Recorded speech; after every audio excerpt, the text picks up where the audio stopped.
Ladies and gentlemen, boys and girls, welcome back to the AR Wrestling Podcast, where, again, we're going to go over this week's Raw and Smackdown. So, while you got time, sit back, relax, and enjoy the show. Enjoy the show. Let's get into it. What's going on, Ryan? How you been? Bro, I've been good. Just chilling out. You been feeling a little oozy? Been feeling oozy, my dog. Let's get it. Of course. Well, let's just hop right into it, man. Let's hop right into Raw. So, right into the Raw. I'm already going to start with Uncle Howdy. We already started early. So, Drew McIntyre comes out, and the camera pans to the crowd when he comes out, whatever. But there's a mysterious figure seen during his entrance. Really? People are kind of speculating that this is something that has to do with Uncle Howdy, but I watched a video that night and saying it wasn't. But we might see. I'm going to get more into that when we get there, obviously. But he opened, and what I really liked, what I wish they would have done at the beginning of the tournament was put the king and queen of the king of the ring and queen of the ring crowns at the entranceway. Oh yeah, dude, that looks sick. I love that visual.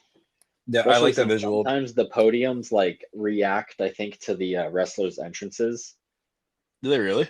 I think I might be wrong on that, but I think they have LEDs on the podiums too that are connected to them. Because I think had swords or flames on them. Yeah, but he kind of just again kept picking at Punk, and he basically subliminally brought up his past. He goes, "You look like a drug addict who never took drugs," but we all know way back when Punk had at least, though I know of, had an alcohol problem. I don't know about other things that he took, but I found that pretty interesting. Or like his dad or something like that. I know Punk had a big issue with alcohol at one point in his life. For sure, it was his dad. Pretty sure Punk has never, or at least claims, I'm pretty sure it's true, has never done alcohol or drugs. Which, if that's true, that is insane. That is good for him. But, if you're a CM fan, Punk, you're stupid. Only sometimes. I thought that was I might only be stupid on some days. Right. But that immediately gets cut off. Damien's music hits. All rise for El Campeón. El Campeón. And Drew would wave at Priest on his way in. And Damien was basically like, you're blaming everyone else for your failures. And basically that Drew is on Damien saying that he's a BS champion. And if you, that is insane. It is called him a paper champion, bro. Said your title reign is a joke. And what's sad is I actually agree with Drew. I think Damien is just a what do you call that? Like an almost the champion. Yeah, thank you. Transitional champion. And that Drew's gonna win that Clash of the Castle, just my opinion.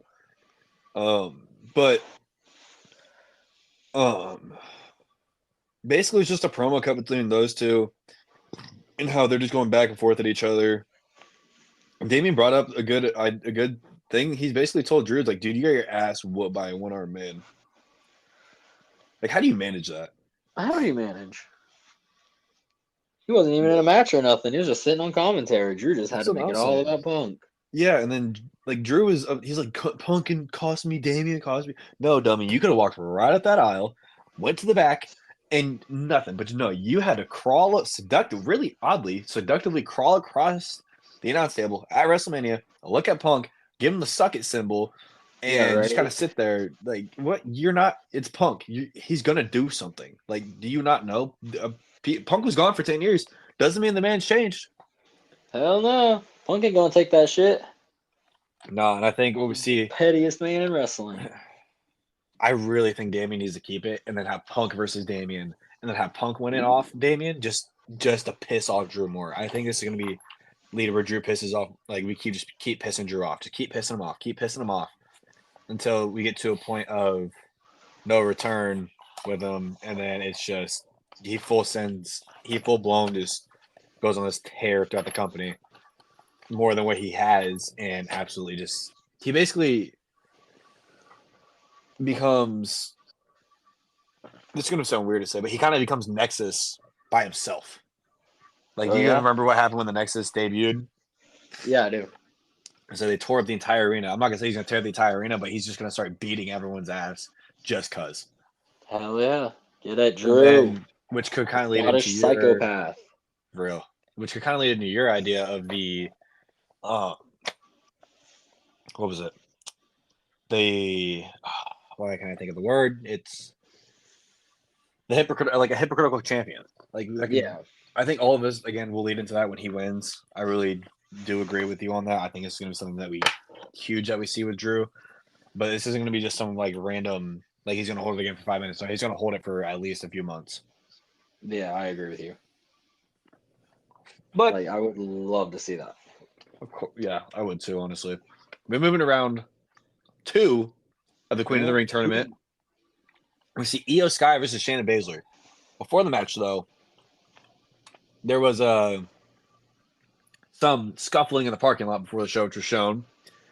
And Shayna would attack Io during her entrance. So that was pretty interesting. Oh, these two got a personal feud going on.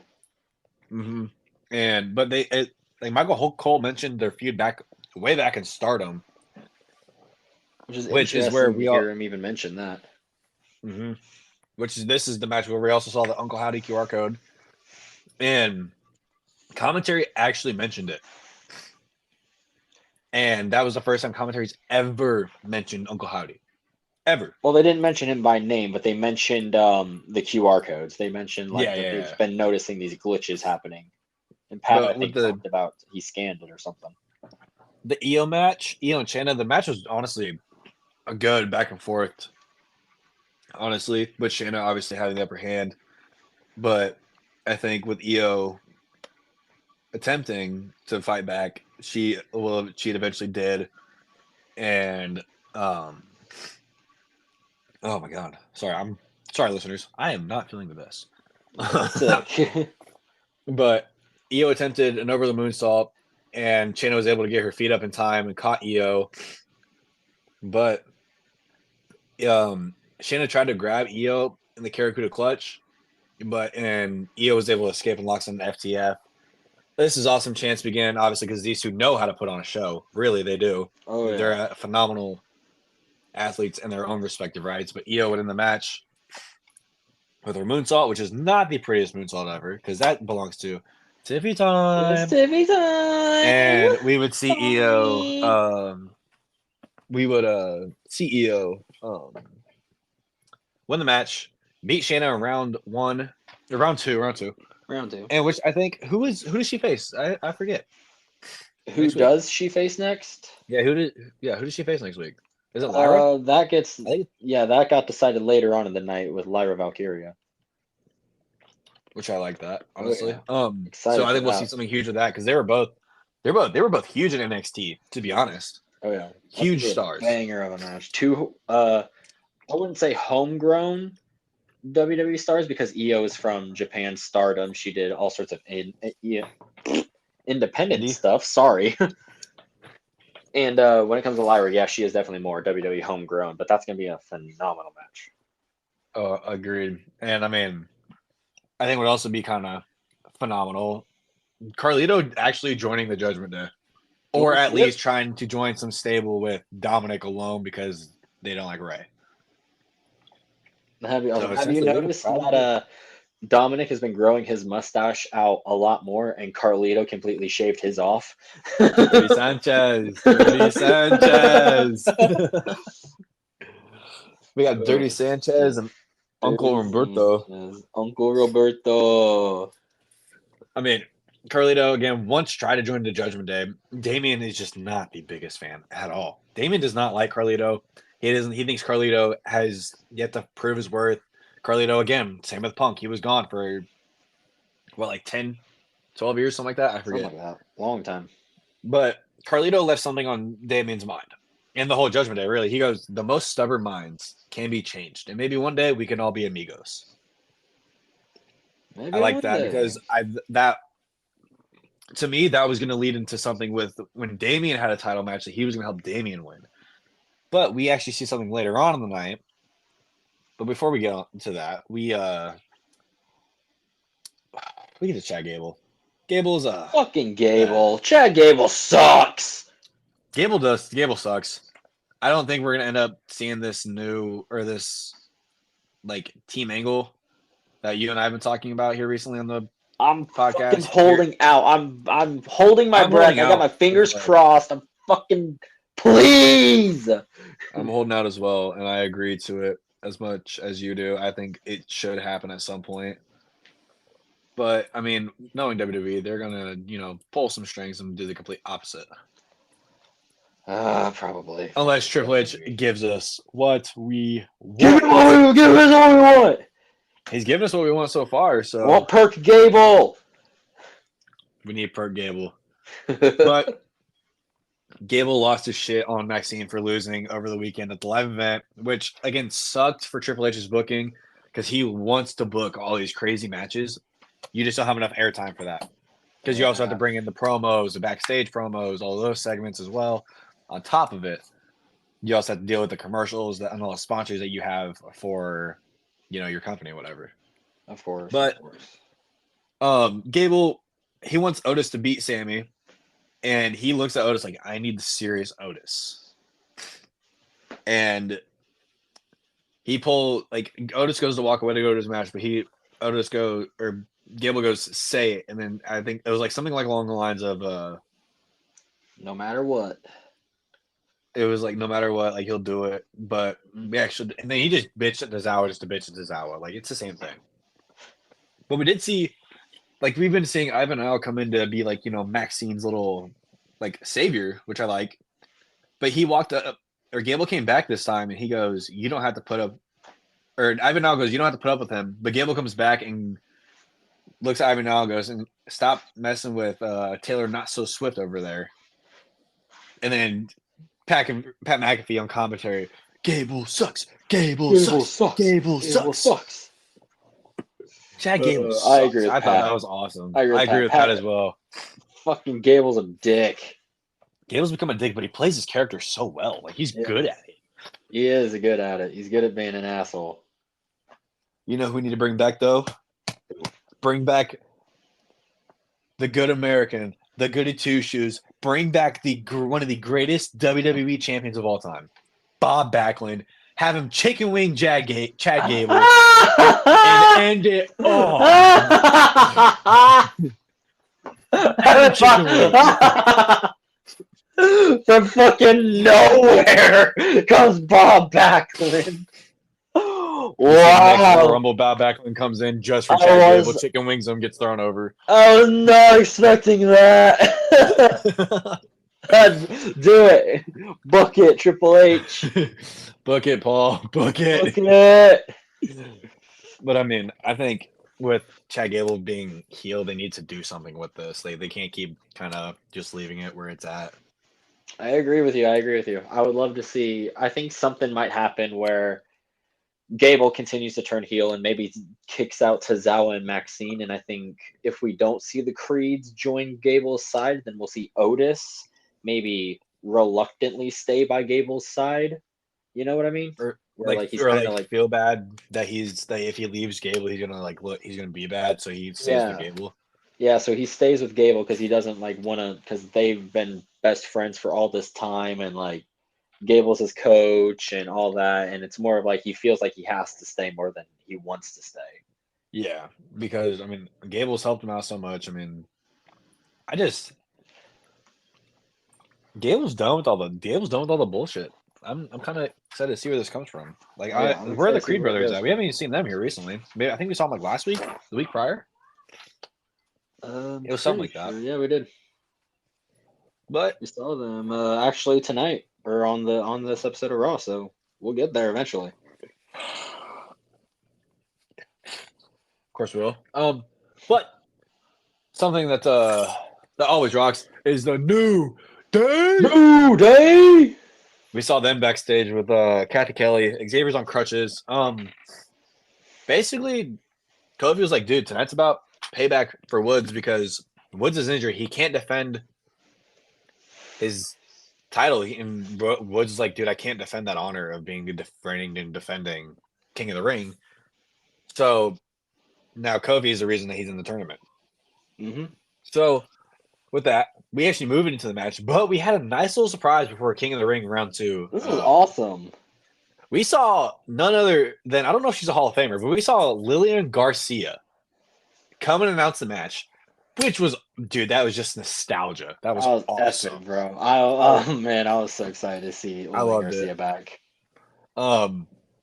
She basically told Samantha on mic that she's proud of what she's done. I mean, Samantha Irvin's come so far. Now, if we could get Alicia Taylor to start doing similar things as Samantha Irvin, our entrances all across the board would be so much better. Oh But my that's god, just my bro. opinion. We're gonna have two all-time great ring announcers at one time. That's what I'm saying. But we move into the match. Kofi again is fighting for just fighting for Xavier Woods. So he's fighting Gunther. Oh, Gunther! Gunther. Dun, dun, Dun, dun. dun, dun, dun, Kingston dun. would actually jump Gunther and attack his knee, which I thought was interesting. But Going after the knee, we trying to saw injure him in the tournament. like he did to Woods, yeah. And basically, Gunther um didn't really look like he had a lot of control in the beginning of the match, but once he got control, it was wraps for Kofi. The match definitely did go outside of the ring normally, but that helped Gunther give his upper hand, and he locked in a Boston Crab on the announce table, and then a half crab as well. Like he was tearing up Kofi's back. I mean, just look at Kofi's chest. Just imagine what his back's feeling. But Bro, he's really getting that Boston Crab over Gunther is. That's a really yeah, killer submission. mm-hmm. I mean, it's really just the walls of Jericho if you look at it. It is, yeah. It is the Walls of Jericho. But I like Boston Crab better with Jericho not being in the company. Yeah. But we go back and forth in the ring. They get back. Kofi would escape another Boston Crab and try to hit a SOS for a near fall. Then, basically, they get back out and they're both like right there. Kofi would escape a powerbomb and launch Gunther into the ring post and would hit a Trouble in Paradise, and Gunther's right there. He's almost counted out. Like right there. It's right there. And Kofi would go for a Trouble in Paradise, which Gunther would hit a powerbomb and just locks in the Boston Crab again and would actually make Kofi tap out. It's pretty savage. That powerbomb, he just plants him in the ring. He doesn't even let go. He just lifts him straight up, steps over his back, and just bends him in half. Dude, it was savage. I love watching Gunther wrestle. I do too. I would be scared to be put in a Boston Crab. I have been before. It hurts, but I mean, damn. Dude, it's freaking epic. I mean, I like that, but we also saw. I'm loving this because this definitely presents Gunther as like the dominant force in the King of the Ring tournament, as the basically, like obvious you said, favorite right now. Have him live up to his ring general name, which again, if you don't, well, actually, you and I just talked before this. If you don't push the Bloodline story into King of the Ring, you push Gunther versus someone else and have Gunther win it and have him cement his ring general name even more. In my opinion. Which is the angle that I would be most favorable towards. Because I'm all for Gunther getting this huge tournament win after losing the IC belt at WrestleMania, which I don't think hurt him in any way. But he definitely now needs the big boost to get him maybe more so towards the world title scene, because they've been talking about how everyone that's been talking about winning the King of the Ring tournament that keeps bringing up a world title shot, keeps bringing up how they're going to like lead from now on and they're going to be the champion. So I assume when you win the King of the Ring tournament, you're going to get a world title shot whenever you won it. Maybe so kind of like the Money in the Bank thing. Maybe a little bit similar. Money in the Bank showing. Maybe it wouldn't. Maybe not so like Money in the Bank. Maybe it wouldn't be a I get to cash in whenever I want. It's more of so you get to call your opportunity. So basically, like, I get you at this date on this pay-per-view, and that's when we have the title match. I like that. I think that's what they should do with it, honestly. I think it would make it so much better for the product itself. I think it would too, because it'd be like really epic for, in my opinion, you have like maybe Damian Priest or Cody Rhodes, preferably Cody Rhodes, in my opinion, win one of their next big matches, and then Gunther comes out after winning King of the Ring, and he goes, you have until Bash in Berlin, and then that title is mine. And call that match out early. What if we revisit Gunther versus Drew? Gunther versus Drew, I'd be all for it, especially if Drew we was world revisited champion that by then. That's what I'm saying. Yes, I think Drew would hold on to the title for so long, and then if Gunther wins this, we see them at Clash of the Castle. We have to see that dude. match, or Ilya versus Gunther. One of the two. Something needs to happen with Gunther at Clash of the Castle. Oh yeah, I'd be something more. big with I'd Gunther. be more interested in. Oh, actually, those are both good matches. I want to see them run back the triple threat from Mania 39. Gunther, Sheamus, and Drew, but this time for the world title. I mean, Sheamus did say he doesn't want to. He doesn't want to go round 4, but we might see it Ah, again. fuck it. Come on, Sheamus. We might see it again. It's such a good match. They never have a bad one. They've only had Never, like dude. And it's 3, but they're all good. they were all very yes. They were just two powerhouses. Absolutely. Then you just Big add Gunther to the motherfuckers. mix. Dude, fuck it. Make it a fatal 4-way. Add Ilya. Fuck it. Ilya's like half their size, like height wise, but he'd hold his own in there. He's I'd be all what would they for call it. a dog. Dog. He got that dog in him. Dog. He got that dog in him. But I think we see Gunther win it at Bash in Berlin. Mm-hmm. I don't think Drew wins it. I don't think Drew holds the world heavyweight for so long. I think we see Gunther actually win it. And that's the title Gunther walks into WrestleMania with instead of WWE, like you had predicted at WrestleMania. I Yeah, think I we think see him with that's the world heavyweight potentially instead more of the likely. WWE. Just because it's more to keep the brands split. Like, because Yeah, again, we talked about they've been loose with their drafts in the past.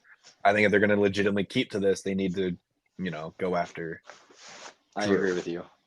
I agree. That would be the more likely outcome for them to keep the draft and actually establish that more than to just immediately have Gunther go after Cody's title.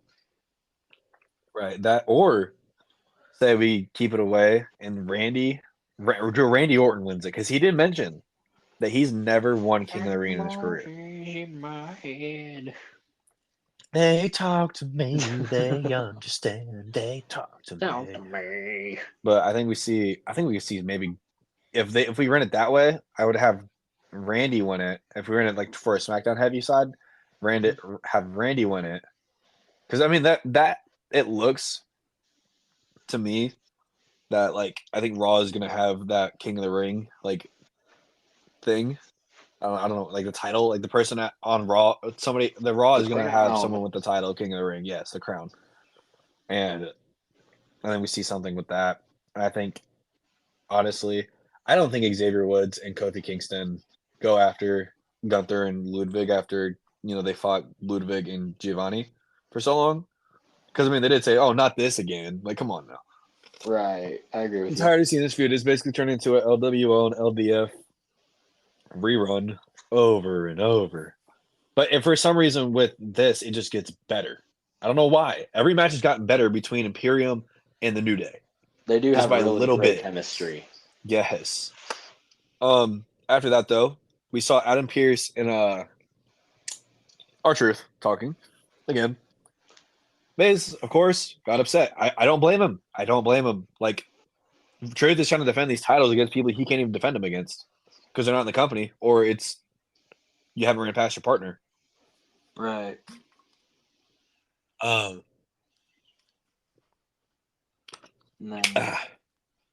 Sorry, that was taking a drink. No, you're good. You're I good, think bro. I think we see something with.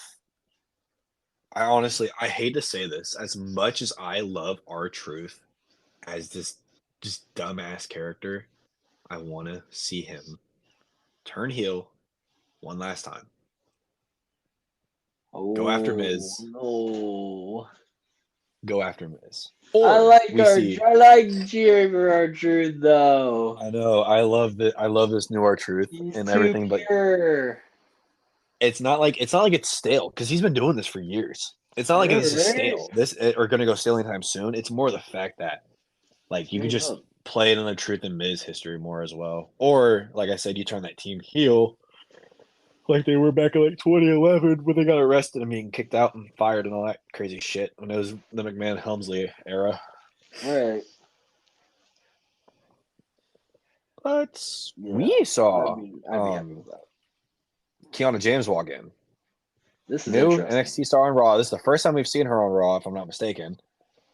She basically thanked Adam Pearce and she goes, "Don't worry, I'll never hesitate. I always adjudicate," which I thought was really funny. and actually like very clever on how she said that. But my favorite part out of that entire thing was R-Truth going, I don't even know if that's legal.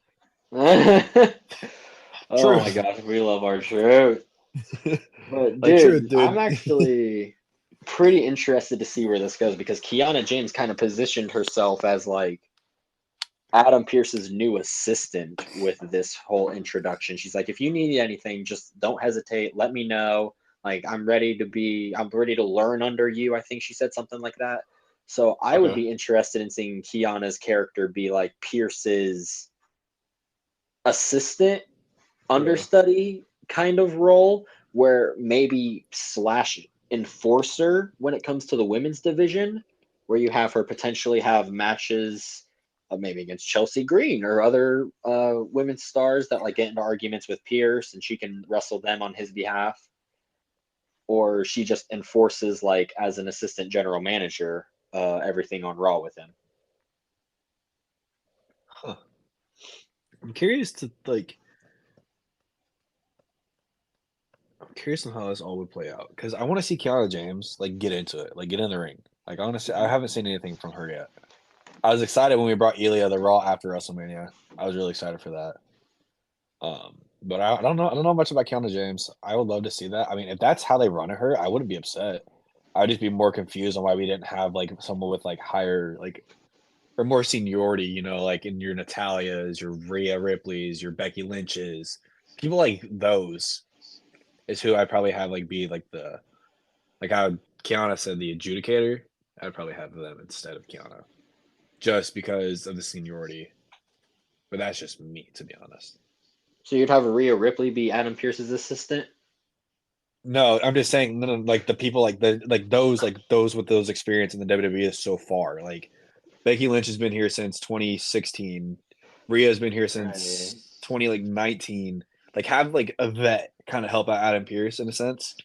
But at the same time, I wouldn't be I upset mean, if the that's how whole they ran it. term, It's I something mean, new. you know that, like, I mean, for an internship, you don't usually hire like an experienced person for an internship. The whole point No, of an right. internship is to teach a new person. So I think it makes more sense to have a new NXT star put into that role. She What if can we see learn about the business instead of somebody that already knows about the business.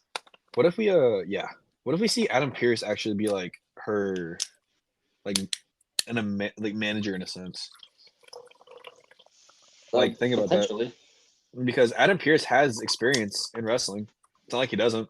He's held titles Right. before. He's held championships, and obviously not Right. in the WWE. But I wouldn't be upset if that's how they ran this as well. It'd be interesting to see for sure. But with another NXT star, we saw Lyra Valkyria with Jackie Redmond, and basically she's like, "Dude, damage control. Better get used to seeing me. I'll be here every week." And then we seen Becky come in and basically it was like, "Hey, Lyra, thanks for having my back and everything through all that whatever happened." Then we see Liv Morgan walk in, which I thought was pretty interesting. Liv Oh yeah. congratulates Lyra. Lyra's like, "Okay, dude, whatever." And Liv walked up to Lyra and was like, "Has Becky always been such a bitch?" And it kind of pisses off Lyra and Becky. And then Becky threw one of the weakest punches I've ever seen her throw. And dropped Liv and looked at Liv and called her a bitch, which I thought was fucking crazy. I Let's loved go, that. That was Becky. probably my favorite backstage segment up to that point in Raw. Was just Let's Becky go. knocking her on her ass. But I think we see Liv again win it at Queen of King of the Ring. Queen of King of the Ring in Saudi. Because this one 100% help set up her revenge tour. Right. And then we could It have definitely would. Tiffany win Money in the Bank. Fine. It's Tiffy time. Get It's to that Tiffy pink diamond time. encrusted case, Please. which it would help take away from Raw because now you have Rhea versus Liv for that. And now you have basically how this whole time that Tiffany's been wanting to be the main event. Now she has the briefcase. Now she can put herself in the main event whenever she wants. Hmm. So that'll help that out, I think, so much as well. But with Raw, I'm kind of interested because how do we do LA Knight versus Logan Paul? Like I know I'm getting off topic here, but how do we do LA Knight versus Logan Paul when Logan Paul is on SmackDown and LA Knight's on Raw now? LA Knight's also on SmackDown.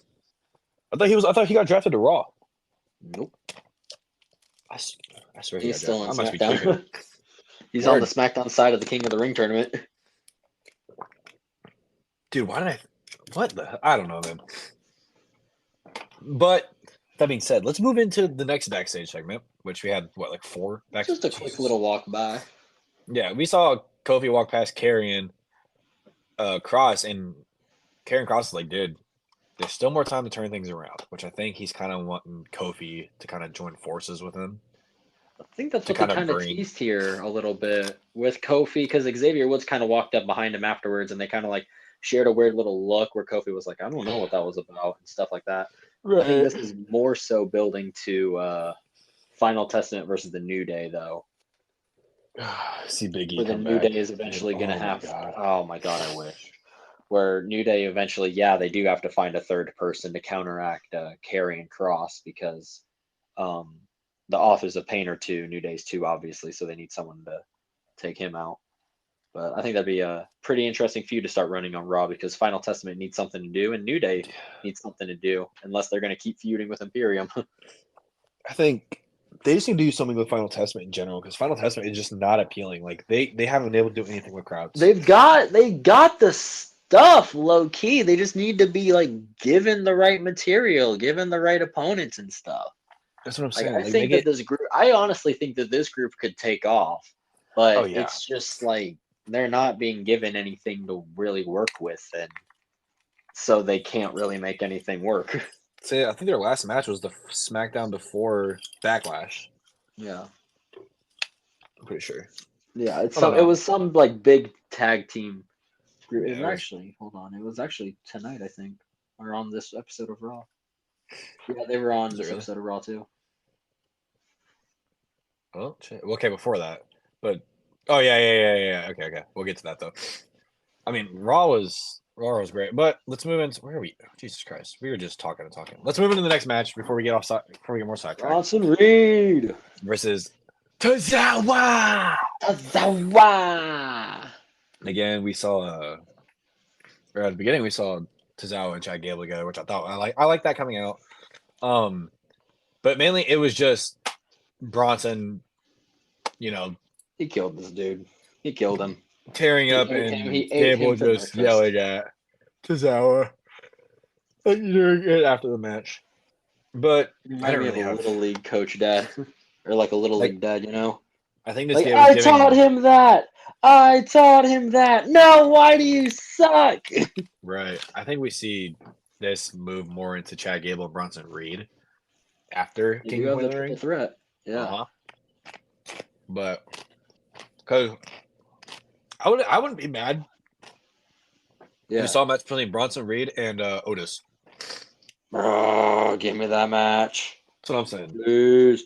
This would be a powerhouse match, but I think again it'd be more into a like jobber status type of match for Otis and Bronson just absolutely tears Otis apart.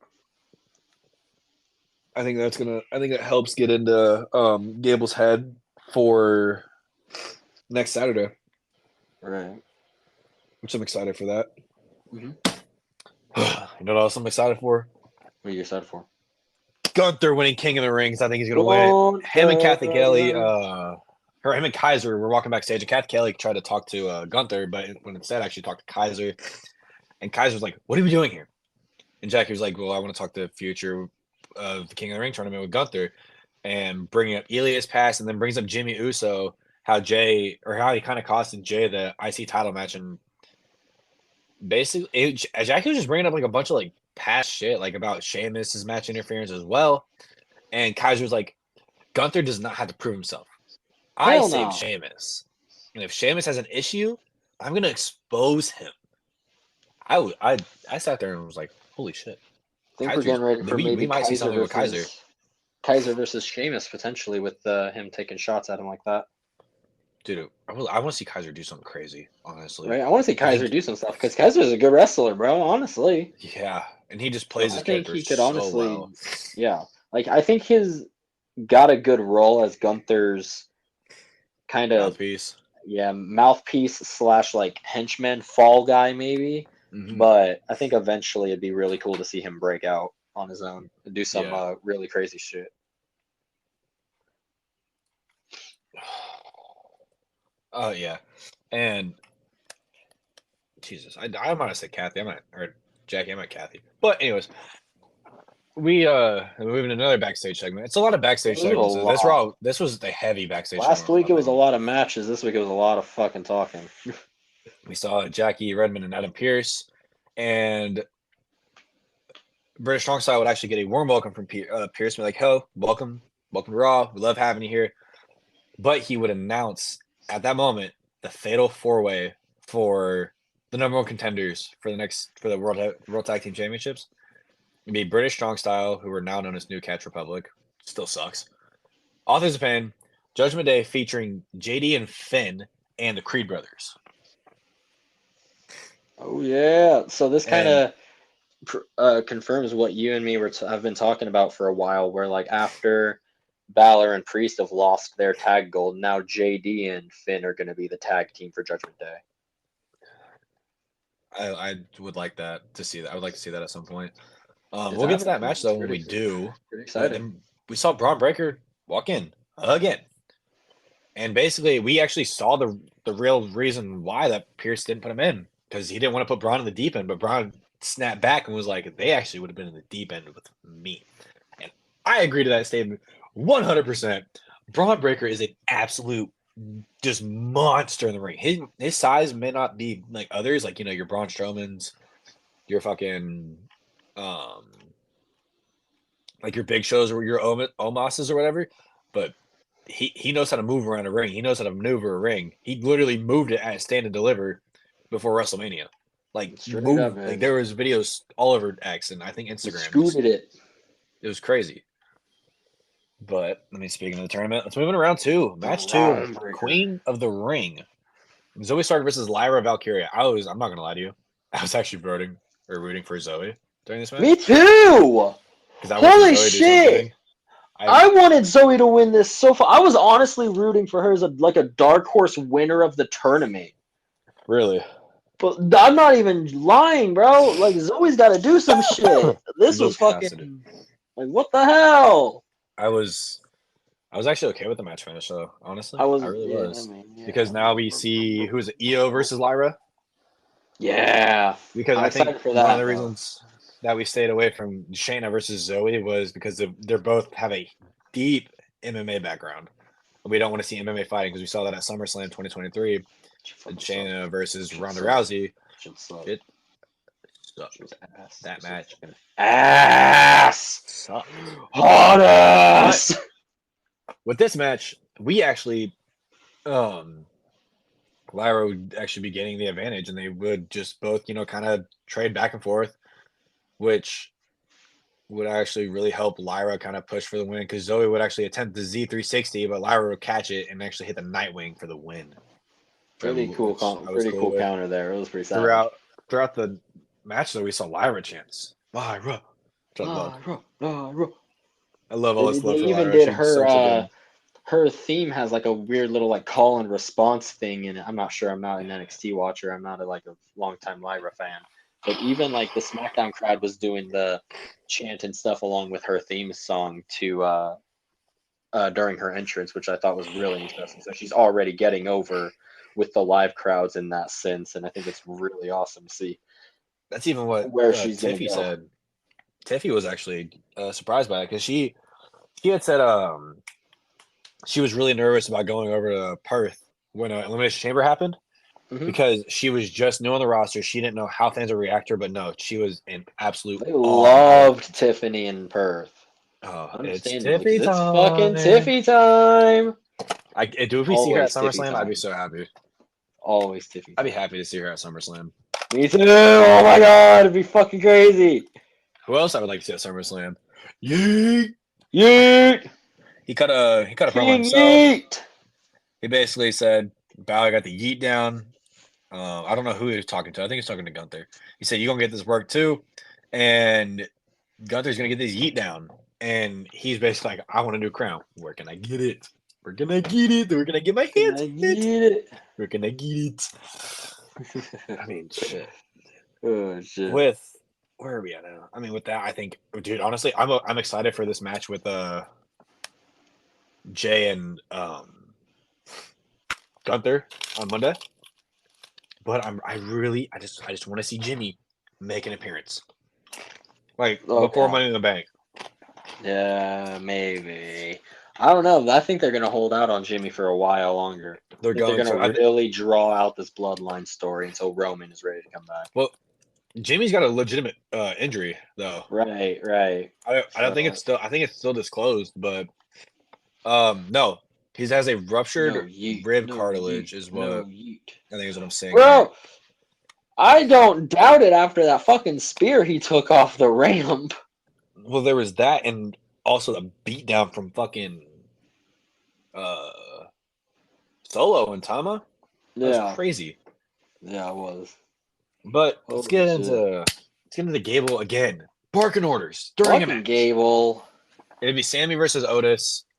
Um, it was basically just Otis getting shit on the entire match. But Otis would go to hit the worm and actually get in trouble for it. Then he stopped, and then Gable turned away, ripped off his shirt, did the worm anyways, which I love. Yeah. And it was kind of just a back and forth thing with Otis and Gable. I mean, Otis looked like a monster. He looked good. I liked it. Basically, it was that though. But Gable possibly actually cost Otis the match, according to Michael Cole, by like screaming at him and everything, and making basically was like, "Dude, you can't do the worm." Basically, just yelling at him, and he would actually scream at him and hit him in the face after the match. And Sammy would come to rescue Otis, but this is where I find really interesting. Otis would actually pick up Chad Gable after Sammy would beat the hell out of Gable, and he goes, "I'm sorry." And Gable's like, "This is your fault," and he slapped him again.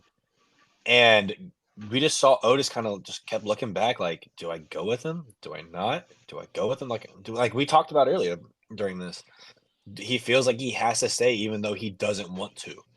Like I don't Yeah. think we see him paired with Tozawa anymore, but I see something where we see Otis turn on Gable at some point in time. Maybe And sometime that's in how the we see future. the Alpha Academy Yeah. disband. Then we see the real Alpha Fucking Academy do 2.0. it!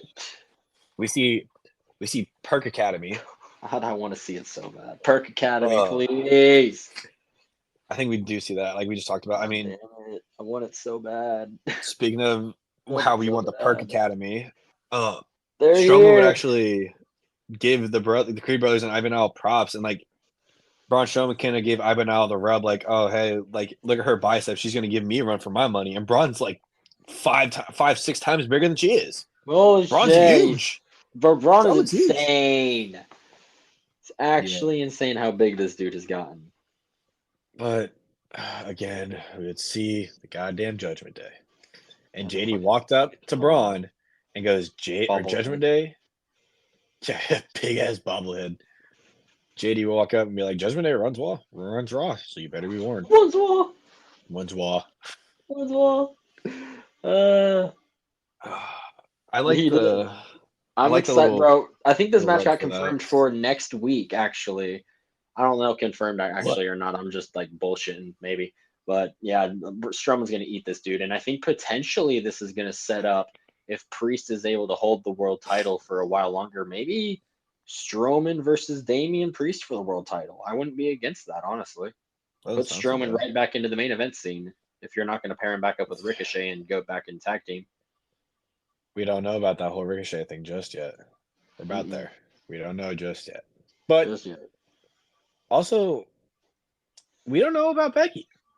We don't know what's going to happen with her at King of the Ring. She had the man had her match against Dakota Kai, who was with Kairi Sane and Io Sky of Damage Control, of course. And Becky would win, obviously, via DQ, you know? Again, yeah, this fucking fucking Damage Control will get involved. Of course, But I liked the like how we kind of saw Kyrie holding a double-sided sign of King Coda, which is part of her Instagram and Twitter handle. It's I'm King Coda, Hmm. and the other side was Damage Control runs Raw, which I thought was pretty interesting, and it helps kind of push Damage Control without Becky or not Becky. What the fuck's her name? Bailey. Bailey. Oh yeah, I Um, agree with you there. This definitely pushes damage control a little bit. I wasn't really happy with them just interfering with the match because yeah, nothing really happened during the match, honestly. And but uh, yeah, I wasn't fully into it. I was not fully in this match, but I did notice a lot of shit. There was a Biff spot where it looked like Dakota was supposed to move, but almost didn't. Like it was like Becky was like gonna like do like the kind of like a splash in a sense where they're like it was like a really like small splash with like a forearm and everything, and like Hmm. shit like it should like to stop for a second and then go. Oh yeah, And then I there didn't was notice any spot like that, but I believe you. it was I don't in know. it was like in the friendly side corner of the tag teams where they would usually stand or whatever. Yeah, I bet. But we also did see Becky have a late kick out, which I thought was also a Biff spot, to be honest. But I don't know. But obviously we'd see again Io and Kyrie attack Becky Lynch. We would see Lyra again save Becky, which I think is gonna push now for Lyra being like, okay, look, now that I've saved you a few times, I think you owe me. I think we do see a world Ooh, title that'd be shot, interesting. but we see Lyra and Io stare off. But as that's happening, and Becky and Lyra will end up standing tall, but as they're like distracted, Liv Morgan would actually attack Becky from behind, literally hit her, drop her. Lyra would chase after her, and Liv was right at the ring immediately. We would see damage control at the top of the ramp, bottom of the ramp was Liv, and in the ring was Lyra and Becky. Yeah, This dude, whole thing with Becky is going to Liv's a go somewhere. savage. What a bitch. But my Gunther, Unsiegbar Dragunov, Oh, the czar.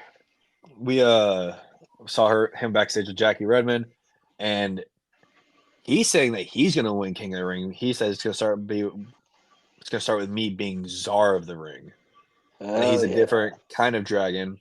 And him and Gunther have kind of like a long history, and that it's really not over. But which I Mhm. did find interesting was Gunther walked up, stood next to Ilya, he smirked, and he walked off. Like Oh you and I have yeah. been talking about, everyone's been wanting to see those two wrestle on the main roster, but it has to be done properly.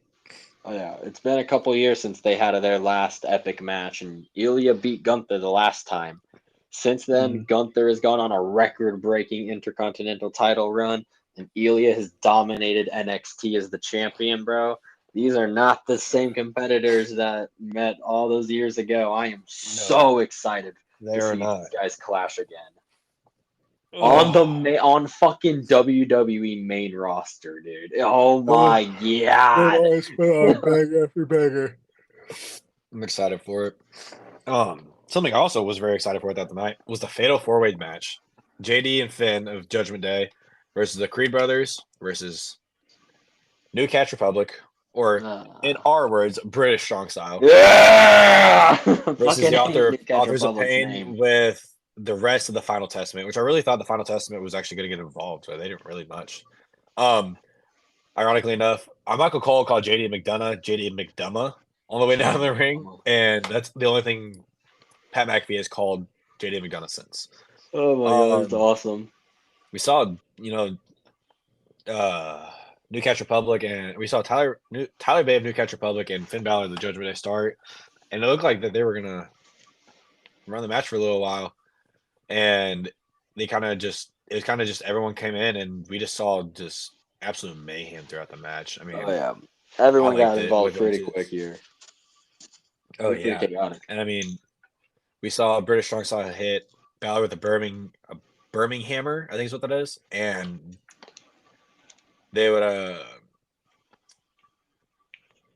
kick out. Wait, yeah, Balor would kick Yep. out by JD pulling Dunn off. I'm trying to read our notes. Sorry, it has not been a day.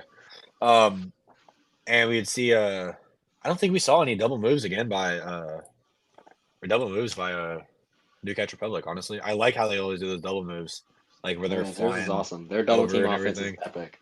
It is amazing. Awesome Truth's at ringside. And Pat McAfee goes, "There's dumb, and then there's McDumma."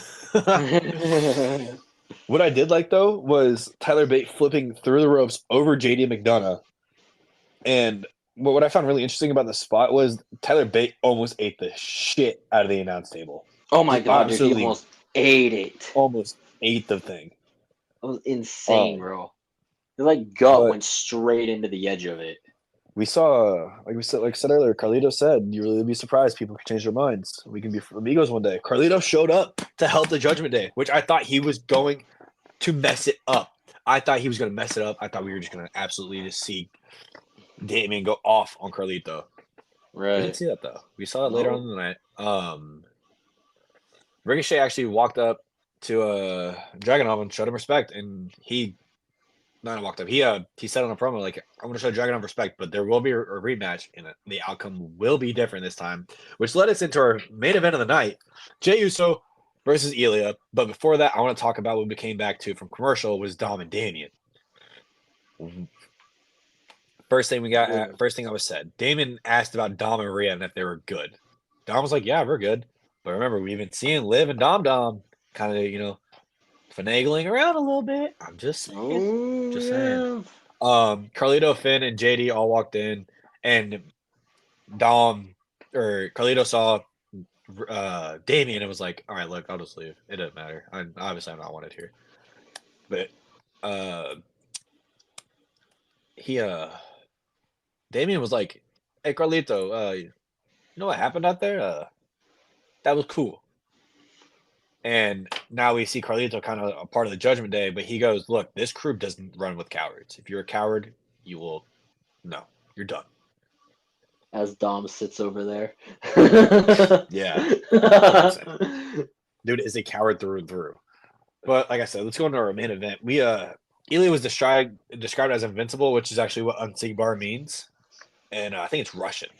And Pat McAfee and Cole were kind of going back and forth on commentary who'd win, and McAfee was like, "Dude, he was talking about Jay. He goes, that's King Yeet right there."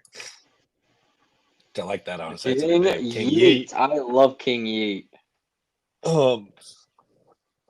Basically, they just go 100%. Just get outside the ring, obviously.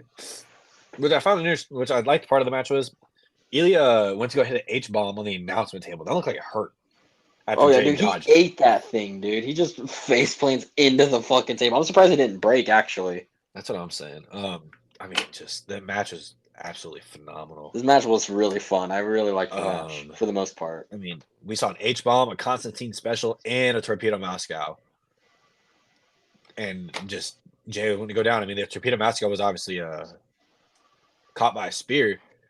But, I mean, we just absolutely just seen it. I mean, I did notice that Jay's ear was bloody from a kick. He's wearing earrings, but I think this is now going to lead into a safety thing with WWE. They're like, all right, look, just for the safety of you guys now, we cannot have you wearing earrings or anything like that just because we don't want any more further damage. Because, wrestlers have a great past of always making sure they take care of each other. Right. But do we think it was a good idea that Ilya lost? Ilya lost clean to an Uso splash. I wasn't happy about that. I wasn't happy about it at all. I was really, really upset by that. I was hoping we would get something along the lines of Ludwig Kaiser coming out, and he would potentially hit Ilya with a knee or something when the ref wasn't looking, and that would cost Ilya the match. And that's how we kind of push towards the Gunther and Ilya thing. Yeah, and then that's how you start foreshadowing Gunther versus Ilya in the future. I got you. And but nah, dude, he lost straight up, like just lost clean, which sometimes isn't a bad thing, but this is his second main roster match, and he's just lost fucking clean. I'm second or third, yeah. Yeah, it's like, what the actual fuck? Mm-hmm.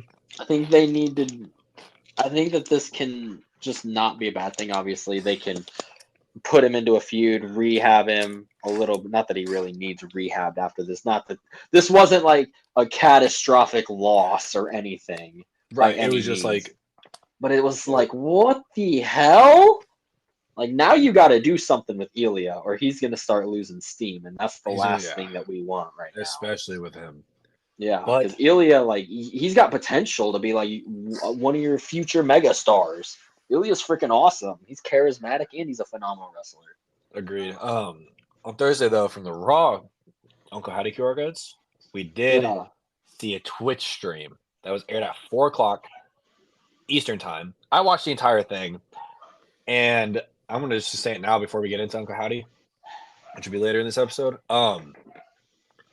It was basically another therapy session, dude.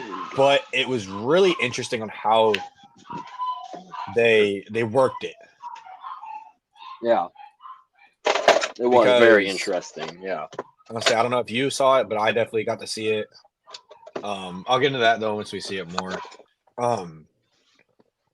There was I'm missing a QR code. That's fine. yeah.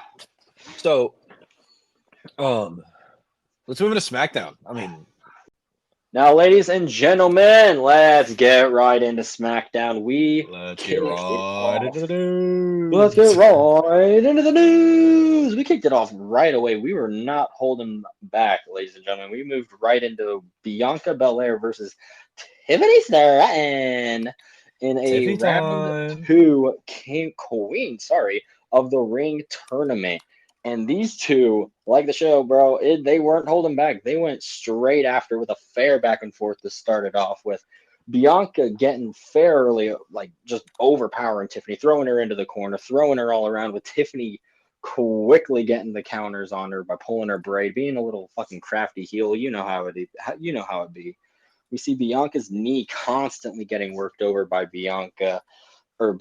I'm sorry, but Bianca's obviously able to just fucking fight back. She hits a beautiful gut buster and a standing moonsault, which does injure her knee a little bit more.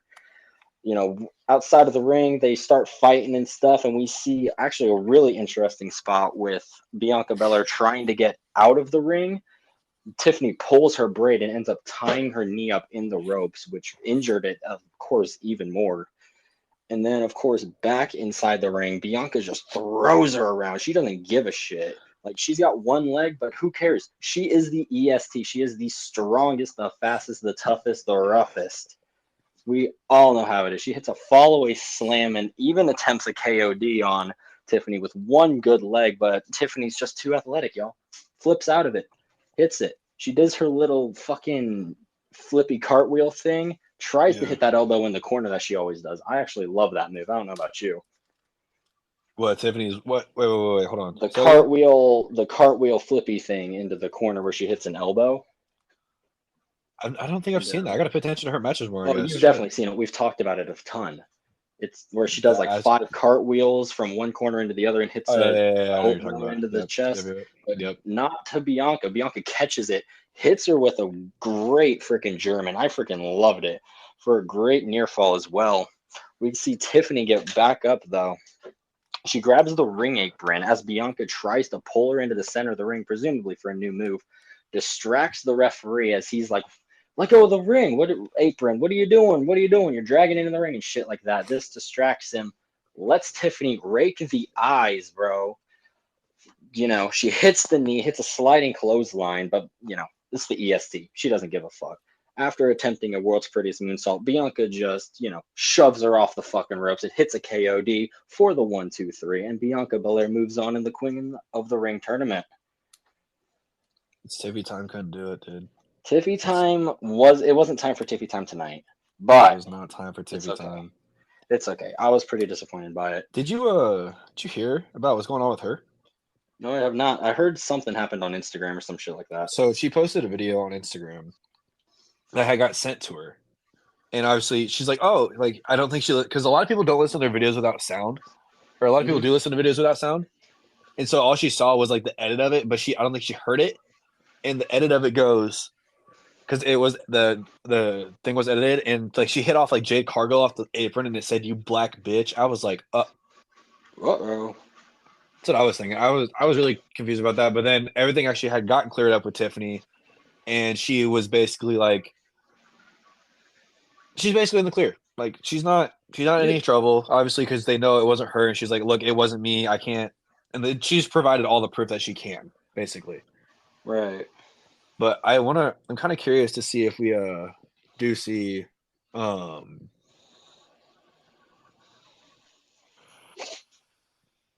we do see some trouble with her in the future, because this is all just happening like literally in real time. Like I think as of the last like 2 days. I would hope not. We Agreed. obviously love Tiffany here. Hopefully It's Tiffy nothing bad happens to time. her. But I would love to keep Tiffany in the future, but I mean, yeah, of course. you can't control whatever happens to people, man. It's No. crazy. But that moves us into after the match. Kathy Kelly gets into the ring to ask Bianca Belair about her future in the Queen of the Ring tournament, where Bianca says she may not be 100%, but she's still gonna win it. Which at this point, she might be my new favorite for the tournament. I'm not gonna lie, as the card stands. I mean, I think for up until this night, I think my favorite was honestly, to be honest, I hate to say it, it was Jade Cargill. To be It honest, was, yeah. Oh, it we'll was get Jade. there. That was fucking sad. But this does move us backstage where Logan Paul was seen walking to Nick Aldis's office. Right as he opens the door, who walks out but the megastar L.A. Knight? Yeah, Yeah. yeah. He's seen walking out, and he walks by Logan. He stares down. Logan turns around, and these two just stare at each other until Aldis separates them. I want to know, bro, when are we getting Logan Paul versus LA Knight? Because this has been teased so much. SummerSlam. So, oh my I'm seeing a lot of people talk a God, yeah. lot of talk around SummerSlam right now with Dude, I these two. wish. It'd be Honestly, insane. one, it'd be great for us because we'd see it live. But here's the Right. thing: Paul now loses his belt in the hometown. Which now could push him into a bigger title scene, like the IC or maybe the well, he's on SmackDown, the WWE title scene now. But we could also see this with LA Knight. If LA Knight wins this, we see now him finally holding his first singles title. We see how he does with the championship, and then that's how that's basically this is how he's proving that he's the man. Come on. Yeah. Because like LA Knight's already gotten over, like yeah, but I mean I think to push him just a little bit farther, like you and I have been talking, give him the United States, do not give him any world title, give him a mid card, let him kind of work with it, see what happens, and go from there. Oh yeah, dude. I'd love to see it. I just want to see LA Knight get a fucking belt. That's what I'm saying. I don't want to see a tag team. I want to see a singles Give on him the him. belt and have him beat everybody. That's what I'm saying. I'd book it as LA Knight beating Logan Paul. I would too. Bro, speaking of somebody who needs to beat everybody backstage, Jade Cargill was seen talking with Byron Saxton, who asks her what she thinks of her opponent later on tonight, Nia Jax, to which she says Nia Jax might be a powerful wrestler. She might be the irresistible force, but to Jade, she's just in her way, you know? Bro, Jade Nia Jax Cargill, is not she's just a different irresistible. kind She of is beast. resistible. She's That very, woman is very resistible. resistible. Very, very resistible. But in walks Bianca Belair. No shot right there, no shot. But in walks Bianca Belair post match, and Jade asks her. It was kind of a sneaky little tease where maybe it could be seen as Jade poking around to see if her potential future opponent was still injured. She asks Bianca how her knee's doing, to which Bianca says, "Oh, I'll be just fine in case I have to wrestle you next week," to Jade, in which they both kind of just smile and walk away from the stand there, bro. That match, when it eventually happens, is gonna be nuts. They've got so many dream matches lined up right now, Oh WWE. God, yeah. Their talent is insane, man. Absolutely insane. They've got megastars lined up back to back to back to face each other, and all of them are set to be like actually insane. I definitely agree to that. Right. I did notice though. I was watching a video today,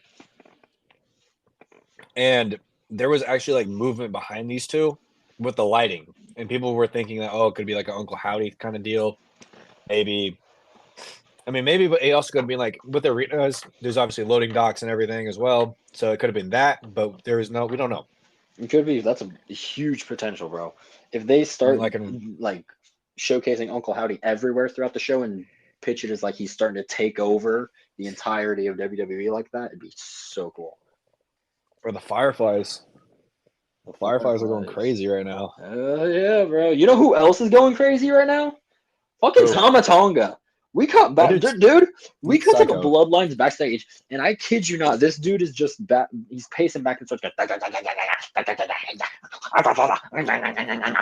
Those are the noises this guy was making, just walking back and forth. It was fucking insane. He's literally snarling, growling. But we see, of course, the Bloodline all as a whole, and Paul stands up and asks Solo. Of course, he's looking terrified as shit, like he's about to get his head ripped off. He looks at Solo, rocking a new fresh cut, by the way. I'm kind of digging it. Bro, looks like the Weeknd. He does look like the Weeknd. You can't even lie. Looks like he's wearing his dad's suit. That's what I'm saying. But Paul asks Solo if he talked to Roman recently, to which Solo just looks at Paul, smiles, and he goes, "All the time, wise man. All the time." And then the Bloodline starts moving out to the ring, which I don't know if that's true, Solo. Have you been talking to Tribal Chief? That's what I was thinking. I was like, what if Solo is just saying all of this shit just so he could have Tribal Chief? I think that's exactly because he was the tribal heir happen. when Roman leaves. But what if Roman's like still? It's like Roman's still our tribal chief, but he hasn't given it to Solo yet, and now Solo is the poser. I think that's exactly what's going to happen. I think Roman's going to come back and be like, "Man, what the hell are you talking about? I put you in charge. What? Since when? Since when?" I think at that point, though, we'll see something with the draft be brought up. And then once Roman comes back, now Roman is a free agent. And now I think, I don't know, man. Because Jimmy's also an FA, too. Jimmy's also a free agent, too. Oh, yeah, definitely. I think we're definitely getting I don't know. We'll definitely get into more of that when they return and do their thing. But this moves us into another backstage interview, but you know, WWE's favorite thing to do anymore, with Kathy Kelly and LA Knight. Yeah, but this didn't go long before Carmelo Hayes walks into frame and basically says, "LA Knight, you need to welcome me to Friday Night SmackDown. I was a first round draft pick. You need to look at me. You need to appreciate me. You need to know how important I am, and you need to realize that after tonight, the most important letters in WWE aren't going to be RKO. They will be HIM," which I thought was a pretty good line. Mellow don't miss. But of course, you can't out-talk LA Knight. LA Knight's one of the best talkers in the game I think we got right now. So this dude, oh, I love him. He goes, "Good job. You want a spelling bee?" Yeah. Yeah. Nobody will remember you, he says. Because, you know, LA Knight's kind of like Tom Brady, he says. He gets compared to him a lot. I don't know if that's true or not. I don't know LA Knight. I don't know Tom Brady. But he goes on to say that he is like Tom Brady, and Melo is like every first-round draft pick that Tom Brady was involved in when he got drafted. Because nobody remembers the first-round draft picks of the years Brady was drafted either. Yeah. It was 1999 or 2000 when he was drafted. We love it. Oh, man. I think this is definitely going to be setting up a potential feud between these two. Maybe just a match, maybe an actual feud, but this would be definitely fun. A really fun clash of personalities here.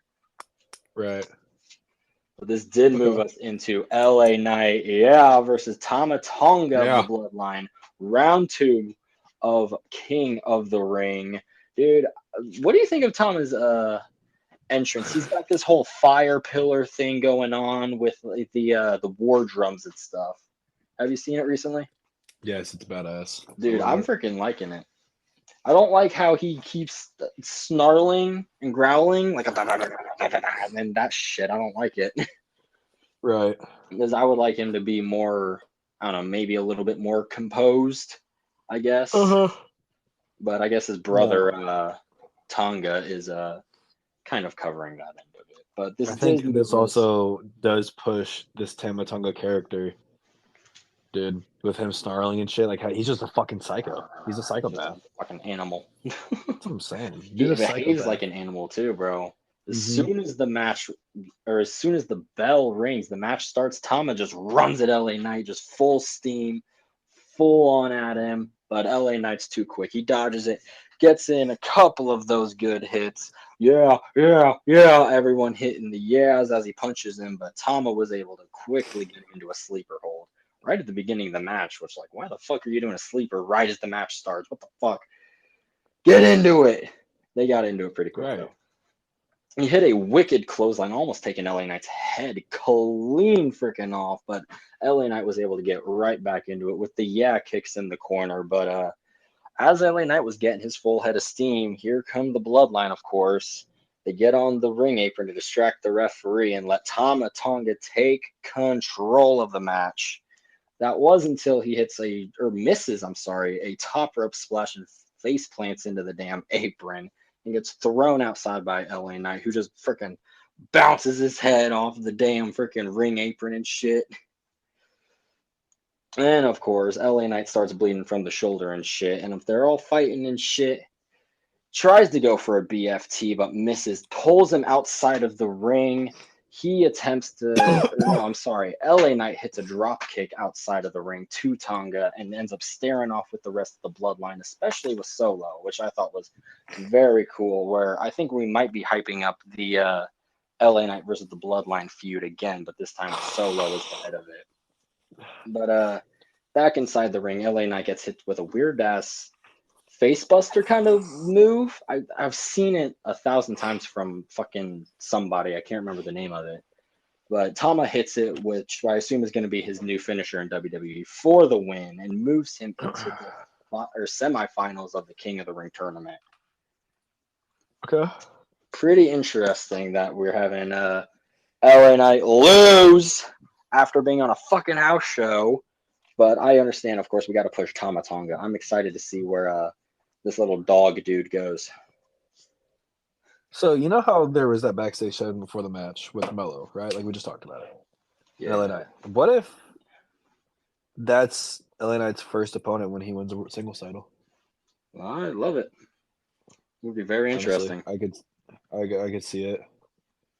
Of course, we did see them backstage after this match. LA Knight passed by Mello in the middle of another backstage interview with Kathy Kelly, I'm pretty sure, where they ended up shoving each other a little bit and then get separated by security. I think you're onto something there with that. Oh, interesting. Yeah, I think I would love to see after LA that. Knight eventually does win a singles title, he'll Mello could be a great feud for him. Mello's him, bro. Put him in fucking any feud. I'm ready to see Mello take off into the stratosphere. I was really upset how they did him and Trick's feud. I didn't get to see a whole lot of that. I'm not an NXT watcher. There wasn't anything. It was just Mello would attack Trick here and there, and that was it. There was nothing like crazy from it. There was no like other outcome. And now Trick has the title. Ilya and Mello are up on the main roster. So I mean, I would have loved to see Trick and Mello bring their feud maybe up to the main roster, but I think that'll eventually happen when Trick gets called up. Kind of waited. Yeah. And then they kind of fucked it up in NXT. Potentially. I think they may have also fucked up the main event of King of the Ring. Not going to lie. We moved next on to Cody Rhodes and Logan Paul. What is being promoted as a champion versus champion contract signing. This was a bit of a long segment, a very, very interesting segment. I'm not totally sure how I feel about it, but Cody Rhodes started us off, of course, with mic in hand saying 32 years ago on these grounds, on this day, 1992, there was War Games, the Stinger Squadron versus the Killer Alliance. And Cody Rhodes says, do you know how he knows this? It's because he's a pro wrestling fan. He's a fan of professional wrestling. And you know who isn't a fan of professional wrestling? Logan Paul. You know, we could describe Logan Paul as basically just a tourist. He's just passing through, not giving a shit, saying, fuck you. You know, he's a tourist. That's what's happening. Right, he's just passing by. Says it's time for Logan to get off the train and leave the United States Championship so that he can be a Grand Slam champion. But Logan Paul, he didn't take too kindly to that, obviously. He said, Cody, who gives a shit? Like, I've heard it all before. We've all everyone said that about me. Everyone said that I'm just a chump. Everyone says that I'm just passing by. But now it's time for me to prove it. He then picks up the contract, but instead of signing it, he just rips it up. So, bro. Yeah, I noticed that. I seen that on social media. I was confused. Best crowd chant of the night began, which is just, he can't read. He can't read. He can't read. It was pretty funny. But Logan Paul says he can read, and he had his lawyer. He mentioned his lawyer's name. I can't remember the fucking name of it, obviously. It's not important. But his lawyer drafted up a new contract, and Logan Paul essentially says that he agreed to fight Cody Rhodes for the WWE Championship. He did not agree to put the US title on the line. So essentially, this new contract now, he ripped up the original one. So this new contract is just for the WWE Championship, not for the United States Championship, which I think is very important to remember. But Nick Aldis kind of blew up on him after this, and it kind of, bro, low key, it looked like Nick Aldis was going to fight the lawyer. Would have loved to see Nick Aldis throw hands with the lawyer. But Cody Rhodes sends Nick Aldis to the back, saying, I got this. Let me handle this. I'll bring the paperwork by your office later. Logan Paul wasn't hesitating, though. He gets right into Cody's face, gets right up, throws the contract at him, and he says, like my brother, Jake Paul's opponent next week would say, sign the contract, big boy. Saying it just like Mike Tyson, which was hilarious. It says, yeah, it was pretty fucking funny throwing that kind of reference out there. But Cody Mike says, beats him. Bro, that fight's gonna be insane. I'm gonna renew my Netflix fucking subscription just so I can watch it. Oh my god. But Cody just says the honeymoon for Logan is over, because at King of the Ring, he will find out exactly who Logan Paul is. And he's glad that Logan brought up Mike Tyson, actually, because in 8 days, a WWE Hall of Famer is going to knock Logan's brother out. And in Saudi Arabia, a future WWE Hall of Famer is going to beat him. Cody then signs the contract, presumably the contract that is only for the WWE Championship and not for the United States Championship as well. And then power bombs one of Logan's guys through the table after they all get into a big scuffle. But that's not the important part. I want to know what you think about this whole no longer for the U.S. title situation. I'm okay with it as long as Cody wins. You put that title on Logan, I promise you, I will stop watching this as so fast. Me too, but I'm not excited for I'd rather have Cody win it. Title for title. That's fucking annoying. That just feels like a cop out. It is extremely annoying. It is, and I agree to that. I think they should have done something with that, because it would have made the match and the product that PLE is so much better. But I mean, the PLE is only 8 days away, or now 7. Right, of course. I understand wanting to keep the title on Paul so that somebody else like an LA Knight can beat him or something like that. But dude, why even do the match at that point then? What the fuck? It would make it so much better. But I think it helped part of it. I think part of this is the backlash from the whole LA. There's a movement on X right now. I don't know if it's moved over to Instagram, but it's "We want LA Knight. We want LA Knight." That is it. We want LA Knight. Yes. We want LA Knight. Yeah. I'm not gonna lie to you. I've definitely retweeted it a few times. Bro, I would and tweeted it. Bro, it's annoying. But bro, Agreed. Actually, you know what? I'm not even fully moving on, because something else on this show annoyed me. Next we see Kathy Kelly and Nia Jax backstage interview with her. She says Jade Cargill is not gonna be the next queen of the ring. Sorry, I keep messing that up. Nia Jax will be, but man, what the fuck is this? This just fucking made me mad. So the dream match of a lifetime starts next, y'all. Jade Cargill versus Nia freaking Jax. I was pumped for this match. I was unbelievably excited for this match, and it went less than 3 minutes. We had at the beginning Nia basically just shoving Jade around. She hit her with a pretty good right hand and a clothesline to knock her down in the beginning. Jade, of course, gets up and slams Nia Jax, who rolls out of the ring, and then throws Jade across the floor into the apron, basically, where we hear a little girl screaming, "Mommy!" This turned out to be Jade's daughter in the front row, where Nia was just whooping Jade in front of her. Nia gets right into her daughter's face and screams, "Your mom sucks!"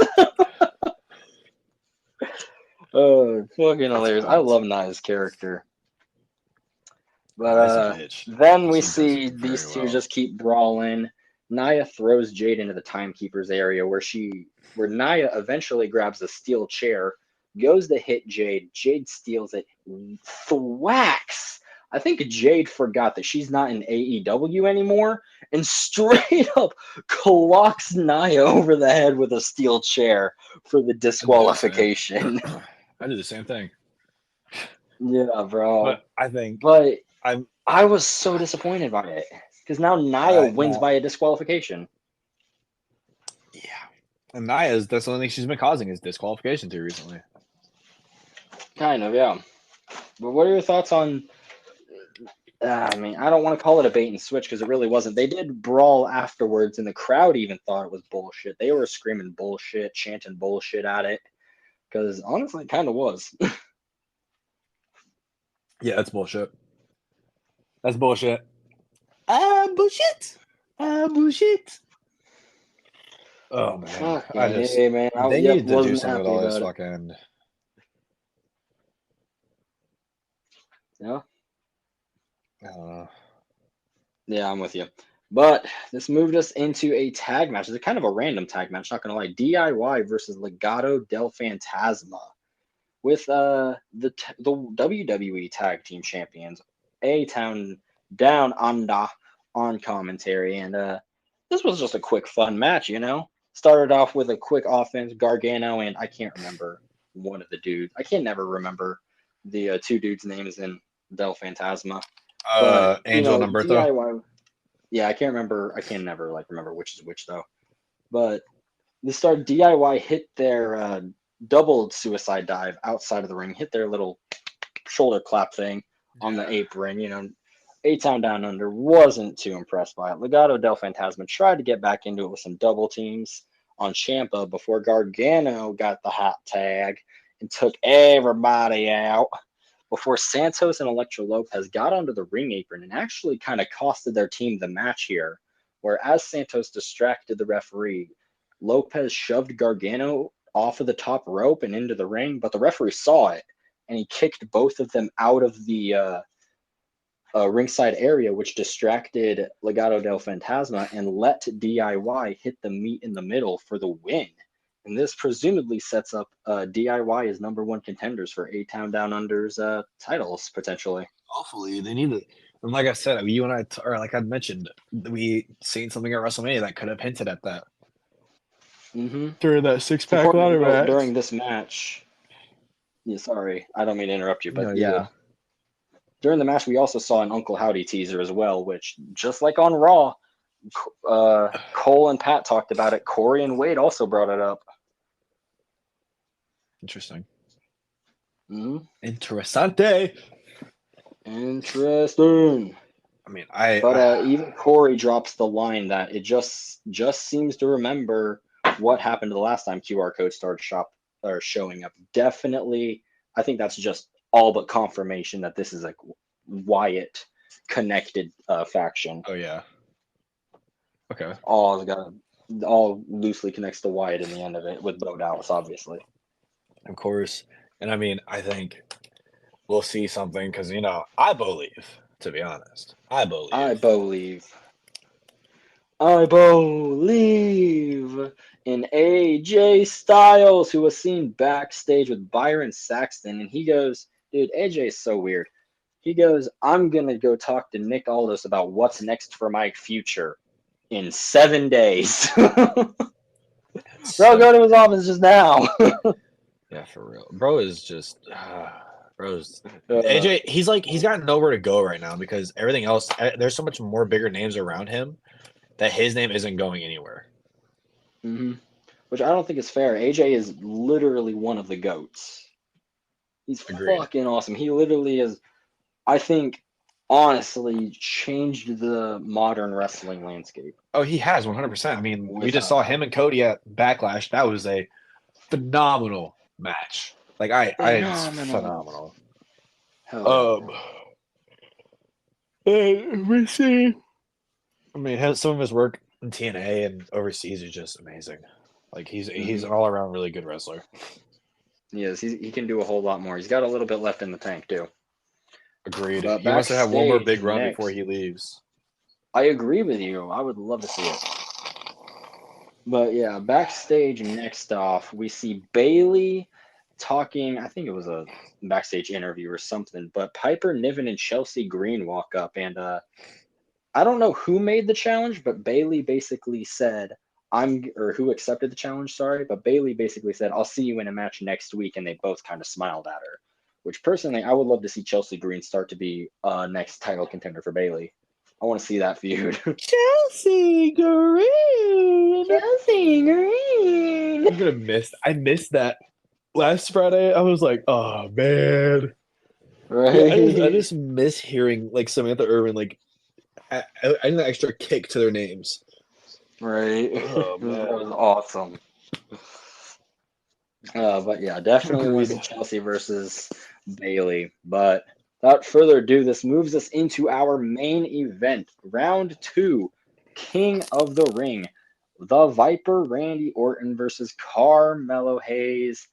Him. You don't miss. You don't miss, bro. This match started off pretty spicy with Melo disrespecting Orton, kind of just palming him in the back of the head and shoving him down. Dude, Randy gets up and just wrecks this fool. Like, it was pretty obvious. I didn't realize how much bigger than Mello Randy freaking was until Yeah, I see Randy's Randy huge. grab him and just throw him into the corner like a child. Brock Lesnar part 2. Bro, I'm not even kidding. He's so much bigger than him. You saw him. He's throwing him around the ring, just beating the shit out of him. He tries to hit the power dump onto the announcer's table that he always hits, but Mello was able to actually reverse it into a bulldog, throwing Randy's face into the announcer's table and landing on his feet. Freaking Mello got freaking agility, but we all know Randy. Melo's He don't very tolerate that agile. shit. Randy just grabs No, him and does it anyway. Randy don't give no fucks. of course. He gives no Of course, fucks. no Fox. Last week we saw Randy get hurt though. Saw his knee get injured, which Mello of course starts targeting. He even was able to scout Randy's power slam, which he tried to go for. Ended up actually hurting his knee when he went for it. He started selling it a little bit, and Mello actually went for a punt. He tried to punt Randy right in the head like Randy always does, but the Viper's just too slippery and gets him in that power slam anyway. Mello, of course, Damn. keeps targeting that, and he hits a first 48. He attempts the nothing but net, but Randy's able to get out of the way. Randy's just a veteran. He can scout that shit from a mile away. Mello, though, tries to go for a cool springboard, assumedly like the same springboard move he tried on Cody Rhodes a couple weeks ago. Randy, though, oh, we all know Randy. He loves a springboard because he hit an RKO from out of nowhere for the 1, 2, 3. Oh my god. This was just a fun freaking match. I loved it.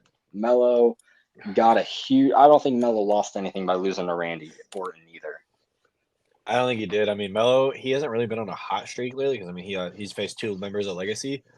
He'll face the 3rd one in jail if Melo ends up going to jail. But I think this will help Melo more because he's faced 2 vets now, and he obviously shows he can run with the big dogs. He's very good at what he does. Mm-hmm. Very good at what he does.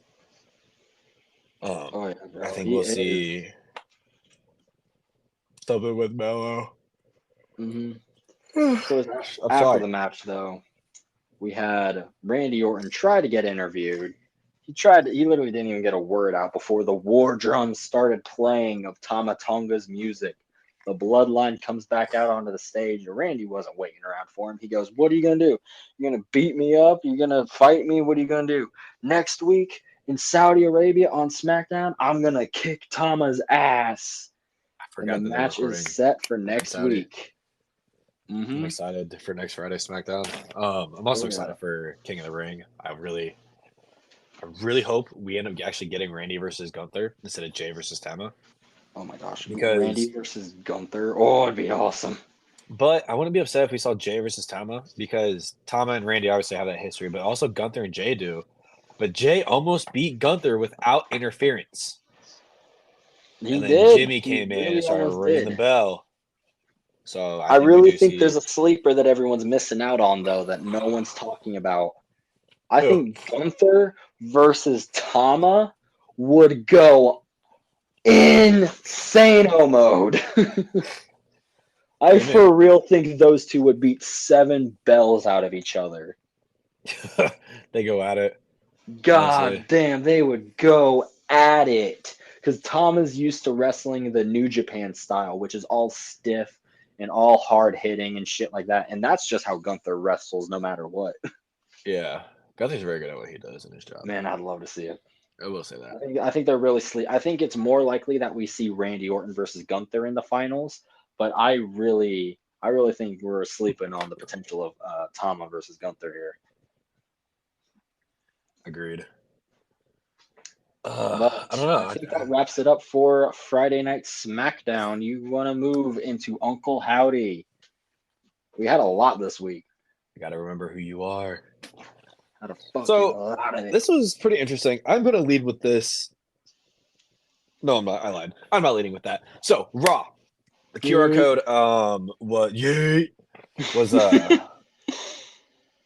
pretty interesting. It was 1-2. No. The QR code popped up. I forgot where it popped up. I forgot where it popped up, whatever. But it was the URL was 1-2-1-2-1-2. And if you look that up, it was Eric Rowan's debut with Bray Wyatt on NXT, which actually helped form the Wyatt family, as we now know. But there was someone else, I forget who it was, but they also thought about it as AB, AB, AB, which is kind of a hint at Alexa Bliss, which I thought was pretty interesting. Oh, I think so. But we need to pay attention to Monday Night Raw on when it airs. Hidden somewhere, we could see next week's Raw date, which is kind of weird. But how it reads is /F/all/2024/05/20 -17740. I don't know what any else that means, but I just find it pretty interesting that we see Raw's date there. But this is where we get into the meat and bones of it. The QR code brought you to a list of images, 20 different images. And there was something at the top of the screen that said /door/ which I will get to when we get there. There's 20 images. There's a smiley face. A ton of Which them. is kind of it's kind of a reference towards Joe Gacy with his yellow and black mask he used to run. So, and this is where everything gets pretty interesting. So we see a bunch of all these photos have writing on them. The second through I think it's I don't know when, but second one starts out. It says, "Do you want to meet them?" Third, "I set them free," which also had a smiley face. The fourth was, "I reminded him of who he was. I showed him his lies. Now he shows me his vision. It is beautiful." Next one is, "I have always been." Then we saw a drawing of Nightbird, but if you look very closely into the bird, there was a number 21 scene in the bird, which I'll get back to that. They were trapped. I showed them how to open the door. They were left all alone. I opened the door. Now they're not alone anymore. Do you understand? They were left alone from the "Do you understand?" like I just said, was actually another thing. There was a note below that said, "Can you keep a secret?" And there was something that Bray had said in his Firefly Funhouse, but I forgot what it looked like. I forgot what it was. He said something the like ninth that. I remember goes, him saying something like that. I remember. The ninth photo showed, "If you have to ask what you aren't seeing, then you aren't looking." Which had a smiley face. The note below said, "Do you want to meet them?" But if you look, these are all throughout the photo as well. These are separate things that are hidden in the photo. If you look though, there was a whitish, blondish hair kind of seen in the bottom corner. People are speculating it's Alexa Bliss. I'm kind of speculating, to be honest, it's Liv Morgan, because Liv has been seen with that kind of silver-ish hair and the blonde, obviously. But I think it's closer to Liv personally. Then we move to the 10th photo.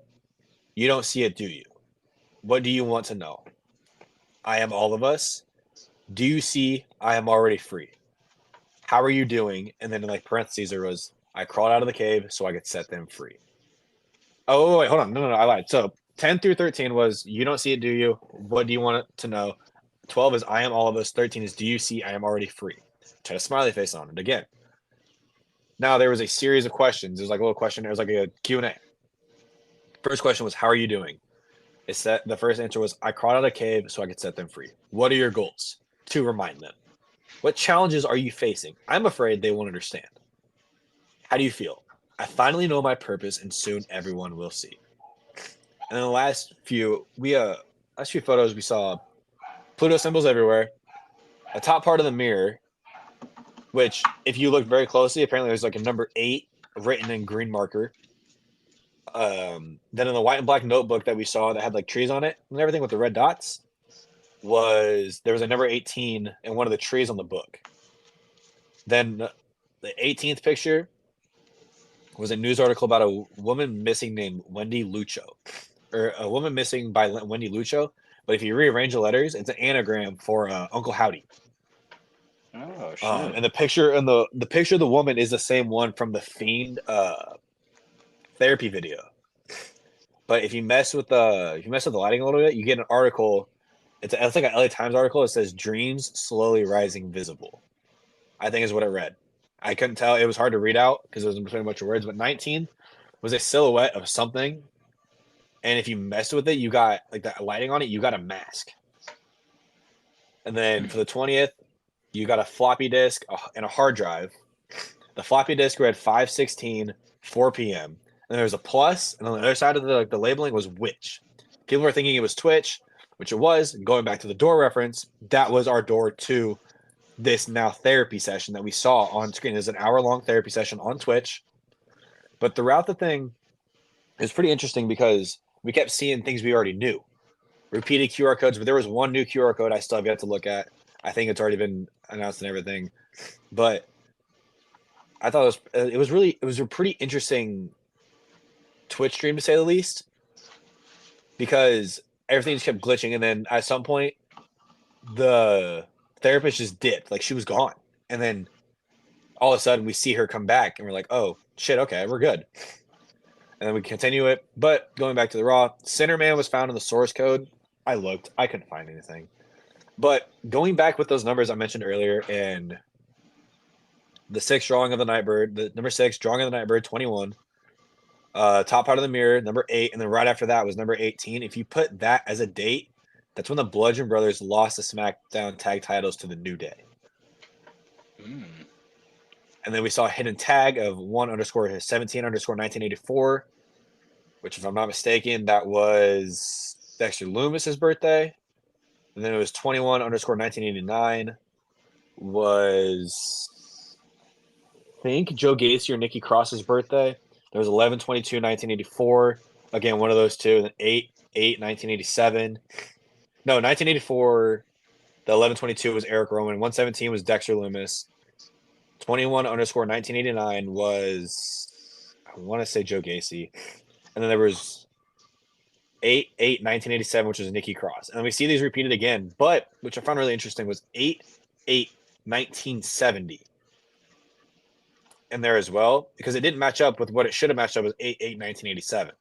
Right. They're kind of, it's interesting that we see the 1970 in there. But I just watched a video before we recorded this. There's a mysterious figure seen in the crowd during Raw during Drew's entrance.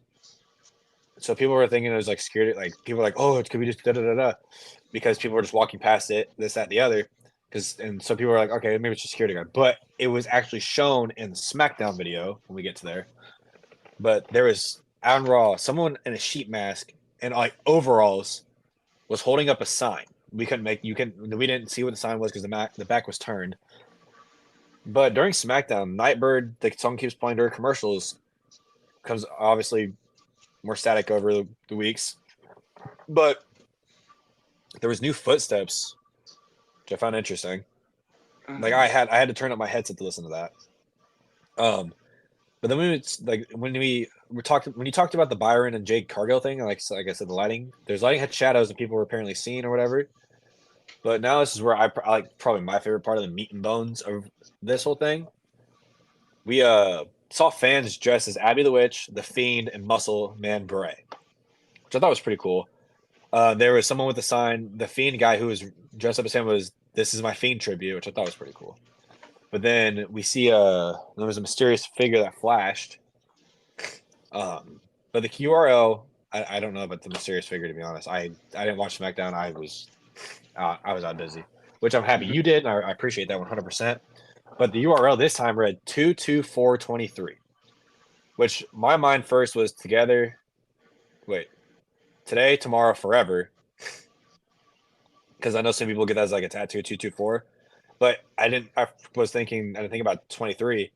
That was actually the final episode of the Firefly Funhouse, and that's when Uncle Howdy gave us a weather report. So I think this is kind of hinting like, okay, now this is really Uncle Howdy. Like, yes, we know this.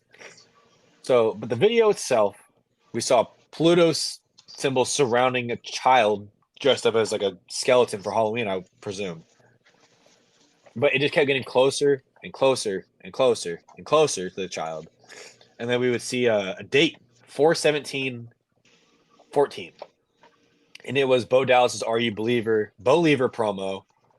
And that people's interpretation of impossible is actually wrong. And it should be like the interpretation should say, I'm possible. Like anything is possible, basically, is what it's saying. But if you scroll down, we saw a hidden image of Waylon Mercy, who Bray was inspired by. Bray had his character, Bray Wyatt, was inspired by Waylon Mercy, which I thought was awesome. He just pulled it off so much better because I think Waylon Mercy was 100% ahead of his time. Yeah. But also might explain why Mercy the Buzzard is named Mercy. Exactly. That's exactly why it is. But we saw a picture of Sister Abigail. If you actually inverted the photo, you would see something. I don't know what it was because I couldn't make it out on screen, but there was words or something, and I was like, "Ooh, that's interesting." So I'm gonna go back and look at it later. But we also saw the Wyatt railing in that same video of when the Wyatt family debuted on Raw. Again, another thing to look forward to. And then again, we have our hidden words, which I'm presuming this is the hidden word, veiled Druid. It's VEILEDROD. DROOD. I am just having a horrible day today. Found on the page. A rood is actually a cross or crucifix symbolizing the cross on which Jesus died, of course. But could this also be a reference to Nikki Cross? I think it could be. That would definitely make sense. Which I think is pretty interesting. Then Rood, ROOD, backwards is door. And with it being veiled, it could have been Bray's door that we seen when he had all that shit around and everything. There was light coming in from the door, like in the seams and everything. But part of SmackDown therapy session was shown from Twitch, which I thought was pretty cool. Which would bring the fans who didn't watch it, bring, like, hey, if something did happen, just to, keep you in the loop or whatever. But hidden in the source code was JG with a heart, which a lot of people are actually thinking it's a tribute to Jody Gilly, who is a massive, massive Firefly in the wrestling community, and she absolutely loved it. And she was a close friend with C Wrestling UK, which again, who I get some of my ideas from. But now we're seeing some speculation that it could be Joe Gacy as well, because again, JG. Potentially. But I mean, again, in the video, we've seen the mysterious figure. We've seen that hacked Raw, or not Raw, but the Twitch stream, which I thought was weird. And because I didn't actually pay attention to it, but the hands were moving and everything, symbolizing it's a person. So I thought that was pretty cool. But my question is, are we missing anything in the obvious? Because again, like I mentioned, there was someone in the crowd. I mean, are we missing, is it just right in front of us and all these QR codes are kind of just to take us away from what we are actually looking for? And it's kind of like a little side quest away from the main quest? Or that'd be very interesting to see something like that. I would be too. No idea, but this is fucking dope as shit. Like all this Uncle Howdy teasers and stuff. I think the big question is with this whole thing is who and what brand are they going to be a part of, and who are they going to go after first? Exactly. That's like the big question for me at this point. Because like at this point, like they have essentially confirmed that it's related to Bray Wyatt. Right. All but confirmed that it's related to Bray Wyatt, that Bo Dallas is going to be involved in it, that Alexa Bliss and all these characters are going to be in it. And it's apparently they're hyping up like this Raw date, I think next week's Raw, tomorrow. Or, Yeah. the 20th. But so maybe we see them show up there. Maybe we see a member show up there. Maybe we see Uncle Howdy say something there. Or maybe it's at King and Queen of the Ring where it actually kicks off, where I would assume it's happening at. Let's hope it's where it's happening. Because that same day is Bo Dallas's birthday. It is Uncle Howdy's birthday that day. Exactly. So it all makes sense. I would also, but like, dude, yeah, like we said, like, who do they go after first? I'm still on this whole thing with Braun Strowman. Braun Strowman, yeah, I would love to see them go after Braun Strowman and him try to like fight their control. I mean, you and I even talked about last week during Raw is they took out they took out CM Punk from the fucking promo video. Right? So I'm kind of interested. They go after Punk. That would be such a crazy combination because you've got the most wacky. I'm trying to find the right word. It's hard to suspend my disbelief when I watch characters like that. You know what I mean? Yeah. Like when I watch even The Undertaker, sometimes. When I watch Undertaker or Kane or Bray Wyatt or Boogeyman or Papa Shango, whoever the fuck you want to say, I'm the Boogeyman. It's really hard I'm going to get you. It's really hard for me to like believe everything that they're doing in the ring and their whole character arc and stuff like that. So them clashing with probably one of the most believable people in all of wrestling, CM Punk, would be actually really, really cool. Be a really interesting way to go about it. I don't know. We'll see where this goes. I would love to see the whole thing with Braun, or honestly, kind of fuck with Randy Orton a little bit. Bro, if they go after Randy Orton again, cause Randy Orton to lose for the first time. Yeah. Maybe they cost Randy the King of the Ring tournament. Ooh. Ooh. Oh. Oh. Oh. Oh. Oh. I like that. Kind of onto something there. But I mean, maybe. Yeah. That's all I got from Uncle Howdy, though. It's just all ideas right now. I would love to see more. It's definitely happening at this point. Like, we were disappointed when it didn't happen at freaking Backlash, but it's definitely happening now. I think that they realized that they messed up by not doing it at Backlash, and that's kind of why they're having the announcers talk about it now to kind of confirm to everybody, like, it's happening, don't worry. Yeah. You know what I mean? Oh, yeah, 100%. I think with this, though, even if we don't see them at King and Queen of the Ring, we see them at the Raw right after, or that SmackDown right after. But if they don't debut soon, it's going to be a lot of Backlash. Agreed. It's going to be hella Backlash. I agree with you there, man. So I'm excited for it. Again, like I said, that's all I got. I mean, you got anything else? Nope, that is all I've got. Ladies and gentlemen, thank you for listening to the latest episode of the AR Wrestling Raw and Smackdown review show. Thank you! Don't forget to follow our Twitter at AR Wrestling Pod and Instagram AR_Wrestling_, and we will catch y'all next time.